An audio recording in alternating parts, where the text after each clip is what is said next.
Découvrons l'artiste français Raphaël Zarka qui révèle son passé de skater au musée d'art de la province de Hainaut, en Belgique.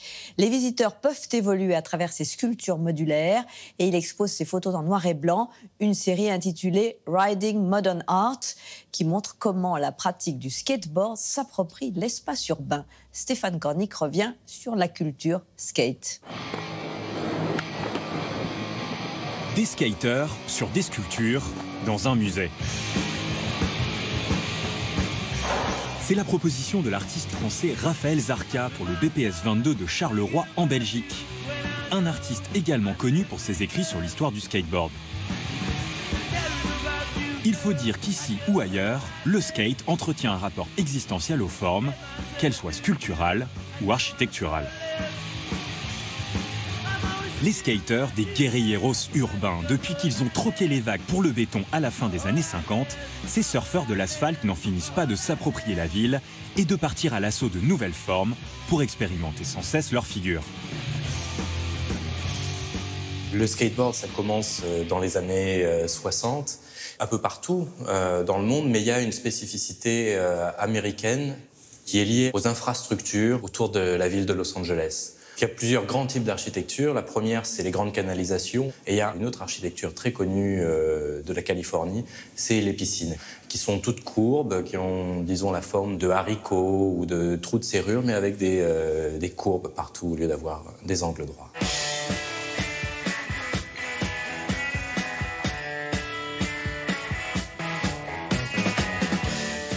Le skate, dans les années 60-70, on pourrait le considérer comme une pratique sauvage, quand on parle de camping sauvage.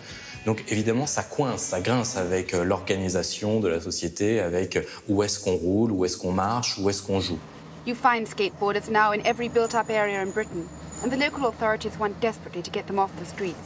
Et pour ces raisons, des skateparks sont créés à partir des années 70, le plus souvent inspirés de formes existantes. Les piscines vides de Californie inspireront les bowls et les gigantesques canalisations donneront l'idée des halfpipes. Depuis l'apparition de cette culture urbaine, images et pratiques du skateboard sont indissociables. Photographies, magazines, documentaires, films et vidéos diffusés maintenant sur Internet sont autant de preuves d'exploit que d'objets d'inspiration. Ce qui m'a préoccupé en tant qu'artiste, c'est quand j'ai réalisé qu'il y avait de plus en plus dans les vidéos de skate et dans les magazines de skate des images de sculptures.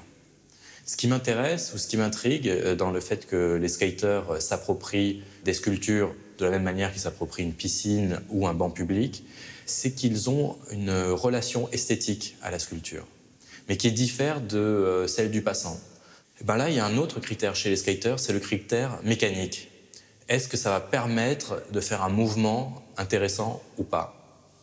Et on pourrait se dire, ça n'a rien à voir avec le travail du sculpteur, mais en fait, si, ça a à voir. C'est que la plupart des sculptures qu'arrivent à voir et à s'approprier les skaters sont des sculptures, on va dire, abstraites, liées au cubisme ou au futurisme. Et les skaters, eux, ne font que révéler le mouvement que les sculpteurs avaient littéralement mis en forme.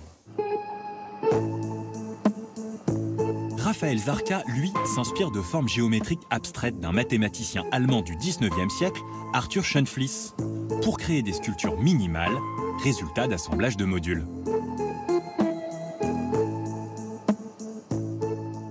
L'idée de cette série de sculptures, qui sont des sculptures modulaires, dont je peux changer la forme, je les vois comme des sculptures instrumentales.